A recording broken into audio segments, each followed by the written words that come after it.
Have you suddenly seen the secondary collision brake system malfunction warning on your Toyota's dashboard and wondered if your brakes have failed? Don't panic. In most cases, this doesn't mean your normal brakes have stopped working. In this video, I'll explain what this warning means, the most common causes behind it, and the solutions that can fix it. Stay until the end because one hidden cause surprises many Toyota owners. First, let's understand what the secondary collision brake system does. Unlike Toyota's pre-collision system, which helps avoid a crash, this system works after an initial collision.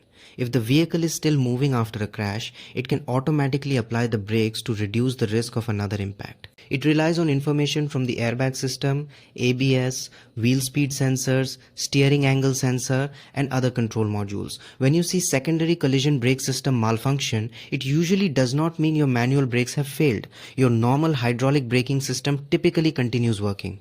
Instead, Toyota disables the automatic post-collision braking feature because it detected a fault that could make automatic braking unsafe.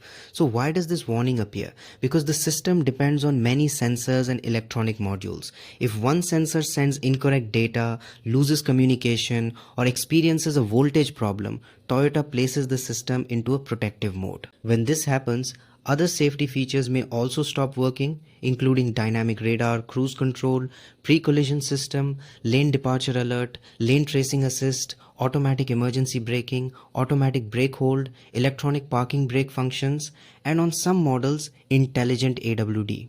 Your vehicle may still be drivable, but several advanced safety systems will be disabled. Now let's look at the most common causes. One of the biggest causes is a weak 12-volt battery. Even if the engine starts, low voltage during startup can prevent control modules from initializing correctly and trigger multiple warning messages.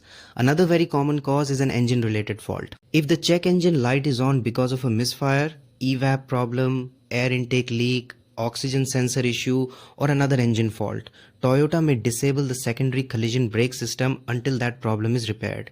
The warning can also appear if the front radar sensor or windshield camera is blocked by dirt, mud, heavy rain, insects, or snow. A windshield replacement without proper camera recalibration can also trigger the warning. Another common cause is a faulty ABS wheel speed sensor, damaged wiring, corroded connectors, or water entering electrical connections.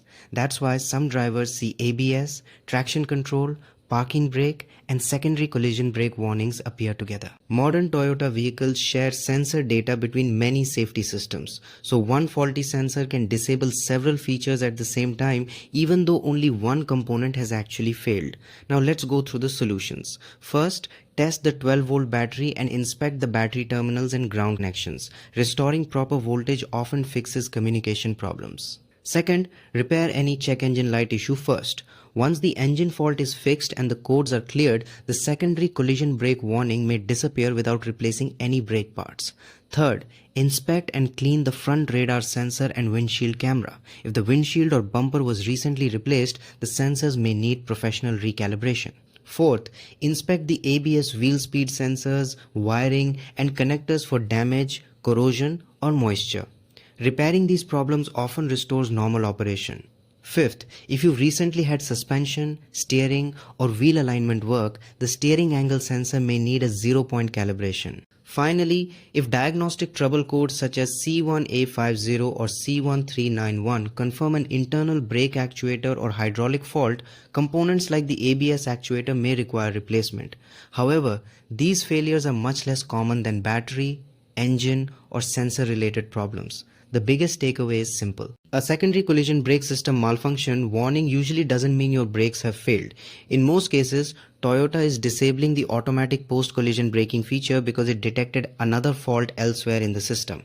Diagnosing the real cause, whether it's the battery, engine, radar sensor, camera, ABS sensor, or steering calibration, is the key to fixing the warning without unnecessary repairs. If you found this video helpful, don't forget to like, subscribe, and turn on notifications for more Toyota troubleshooting guides. Thanks for watching, and I'll see you in the next video.